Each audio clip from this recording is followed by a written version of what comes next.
Two prevailing narratives flood the information matrix when it comes to AI. One, this is awesome. Two, this is terrifying. Both are projections, struggling to come to terms with this encroaching future. The discourse is about outcome, what will become of ourselves, our societies, and our lives. There's little talk about the conditions of what's already underway, about the infrastructure that's being built and has already been built, and the power regime behind its development. All of it coalescing to define an economics and a politics of the future. So it was a revelation to me to come across Kate Crawford's book titled Atlas of AI, which critically examines the infrastructure and power behind AI's current development. AI may be a seismic fissure in human history, but it's also a logical step forward in capitalist exploitation. Crawford's book is about what this tech costs in human life and in choice, in labor exploitation, in reinforcing categories and stereotypes from human diversity, and in the violence that it does to our planet. This iteration of capitalist power centers around tech corporations, enabled by alliances with universities to conduct research and the military to drive and finance its own interests. Crawford's book discusses all of this and more, laying out a topology across several interconnected fields of power: earth, labor, data, classification, affect, state, and power. Artificial intelligence, through Crawford's research, isn't some human exterminating AGI of the future, nor a gee whiz subject of utopian fascination that we see as the other narrative. In her words, AI is born from salt licks in Bolivia and mines in Congo, constructed from crowd worker-labeled data sets that seek to classify human actions, emotions, and identities. It is used to navigate drones over Yemen, direct immigration police in the United States, and modulate credit scores of human value and risk across the world. Her opening question is an important one. Who gets to decide? That is, who's making the decisions about AI development? Her answer is this new collusion of tech corporations, universities, and the Department of Defense. It constitutes a colonizing impulse driven on centralizing power through extraction and exploitation. Human beings lose autonomy and become data and infrastructure to be classified toward a regime of normative reasoning. You might think this is just hyperbole to sell books, but Kate Crawford is a legit scholar of AI and was a principal researcher at Microsoft. Her eye-opening introduction reads like a conspiracy, but it isn't. There's a real mappable agenda at work to reshape knowledge, communication, and power by forces operating at the level of epistemology, principles of justice, social organization, political expression, culture, understandings of human bodies, subjectivities, and identities. It is a politics of technocratic power in action right now.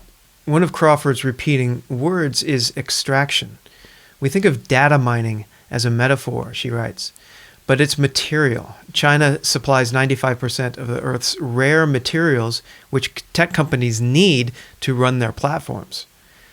Microsoft, Google, and Amazon all license their AI platforms, engineering workforces, and infrastructures to fossil fuel companies to help them locate and extract fuel from the ground. We don't know how much or how deep the chains go because the costs and logistics are secretive. The notion of green tech in AI is mere PR. Running just one NLP model produces 660,000 pounds of carbon dioxide emissions. She moves next to labor, concentrating first on Amazon, whose empire is built on controlling time, the time of bodies that sync to computational logics, building a hybrid human-robotic workforce centered on automation and surveillance. Defining time is an established strategy for centralizing power. The tech sector is creating for itself a smooth global terrain of time to strengthen and speed its business objectives. Labor, that is human capital, is a tool of control and automation, one built on 200 years of thought in effective labor exploitation. She points to Samuel and Jeremy Bentham and Charles Babbage, who saw the need to surveil, automate, and control a workforce. Next up is data. For decades, universities have been working with tech companies and the US military to create a database of images and speech to profile and categorize. We've been unknowing participants for much of its history. The police mugshot used to identify an arrested individual later became the data set to test commercial and academic AI systems for advanced facial recognition technology. This tech was later funded by the Department of Defense Counter-Drug Technology Development Program Office. It sponsored the Face Recognition Technology, or FERRET, program to develop the technology for intelligence and law enforcement. Eyes and minds were no longer needed to recognize a face. With this advancement, faces became machine-readable. Speech was also reduced to data. At IBM, the idea was to model and interpret speech without any linguistic knowledge or understanding. No listener was needed. Speech was instead information for the purposes of intelligence. We see this in our phones, which predict the next word that we type when we tap out a sentence. The explosion of the internet and social media obviated the need for human test subjects at universities. Now people en masse were willingly providing data through images and written content. This is mined without permission or attribution. No need to turn mugshots into data anymore. All the photos that we take on social media, different facial expressions, our skin tones, our fields of view, all in different lighting situations, all of it becomes fodder for automating generalized profiles for machine learning. As she writes, anything and everything online was primed to become a training set for AI. So we're all the volunteers. If you think of something like the CAPTCHA request, the thing that makes you select the squares that have all the traffic lights or whatever, is roboticizing human tendencies. It's learning through our choices. Anytime we accept the anticipated next word the app gives in a text message, we're helping to automate future thought models for machine learning. And I'll add further that anytime someone plays with ChatGPT, that person is advancing it. So we are the guinea pigs in service to AI's advancement and the wealth of the corporations that control it. The tech is tracing us to generalize thought and vision. Data is capital, Crawford writes. It extends to health monitoring systems, biodata. You can think of this on our smartphones, which are fed to AI systems to find patterns and make assessments. She points to a deal between Britain's Royal Free National Health Service Foundation Trust, made with Google's subsidiary DeepMind, to share the patent data records of 1.6 million people. This data is now used to expand facial recognition systems, modulate health insurance rates, penalize distracted drivers, and fuel predictive policing tools. Voice data is gathered from devices that sit on kitchen counters or bedroom nightstands. Physical data comes from watches on wrists and phones in pockets. Gestures and facial expressions are compiled and assessed in workplaces and classrooms. An extractive logic is forming, and the data gathered is being used to classify humans. This is the topic of her next chapter. She covers an array of alliances in AI development. One of them is Princeton University's Cognitive Science Laboratory and the U.S. Office of Naval Research.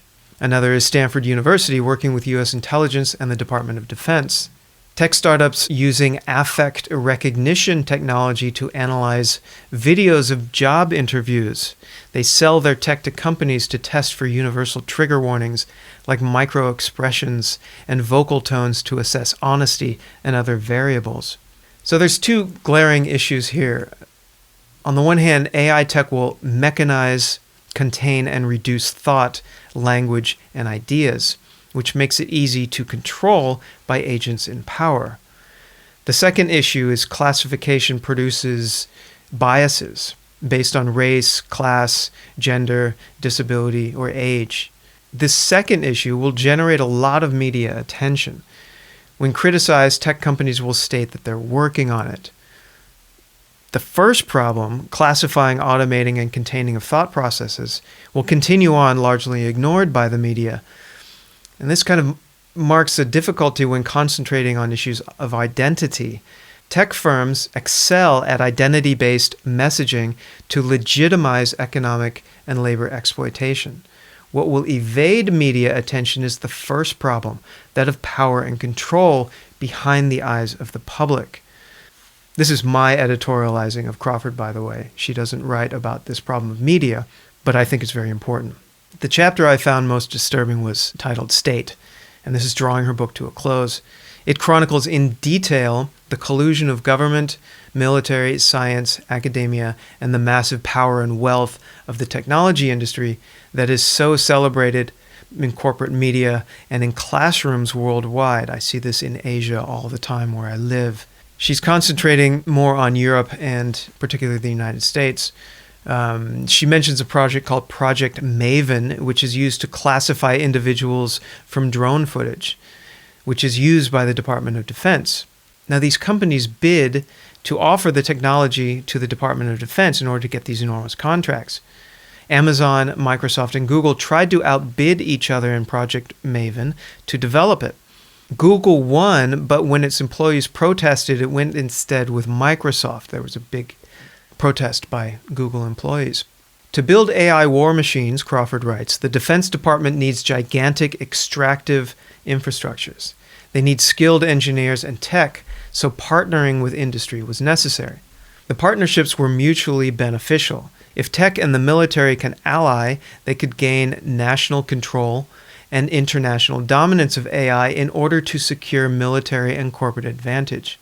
Another partnership she points to is Palantir, co-founded by PayPal billionaire Peter Thiel. Thiel would later argue in an opinion piece that AI is first and foremost a military technology. Palantir worked on extracting data across devices and networks to track and evaluate people and assets. Soon it was a top surveillance provider, driving the mechanics of deportation for immigration and customs enforcement, or ICE. Such work used to fall under the jurisdiction of the NSA, but Palantir is a private company that uses technology to target civilians. Palantir works with immigration to identify people for deportation and with local communities, marking a shift away from traditional policing toward the goals more associated with military intelligence infrastructures. So I'll end this look at Crawford's book by taking a look at her opening paragraph in her concluding chapter, which reads, "Artificial intelligence is not an objective, universal, or neutral computational technique that makes determinations without human direction.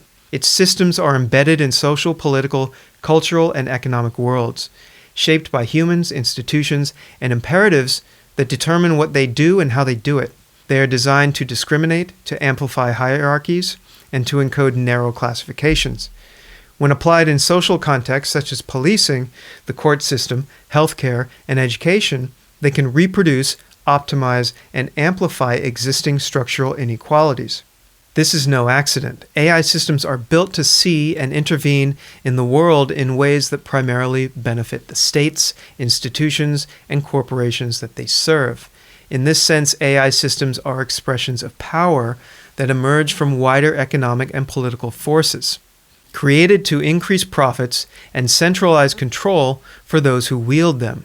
But this is not how the story of artificial intelligence is typically told." So I want to bring this together with some concluding thoughts of my own. It's hard not to think of Michel Foucault when reading Atlas of AI. Two of his most salient observations play out here. One is the concept of biopower.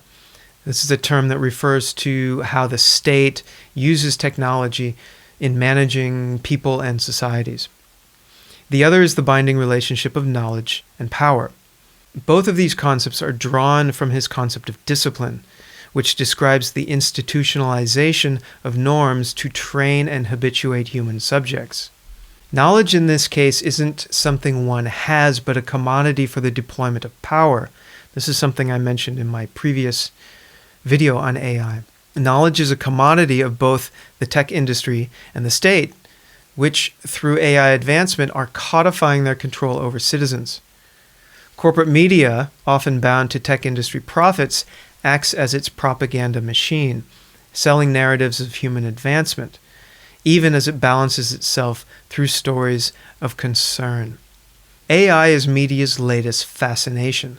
Today's iteration of the horrible but powerful politician, that is the latest thing to keep eyes glued to screens, keeping the media companies churning out profits.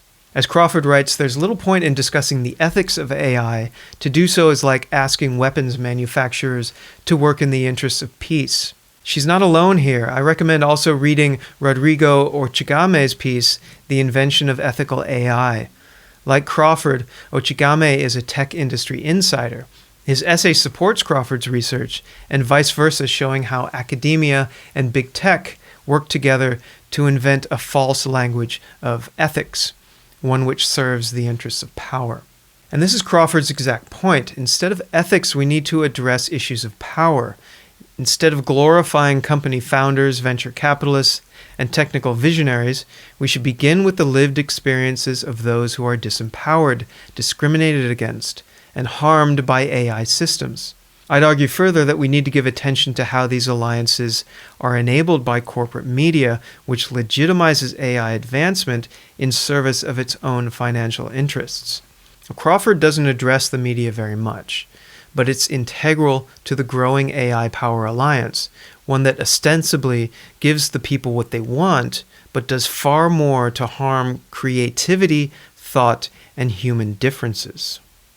So I recommend her book. It's a sobering read. It's a fantastic read. And please also take a look at the Ochigame essay that I will link to in the description.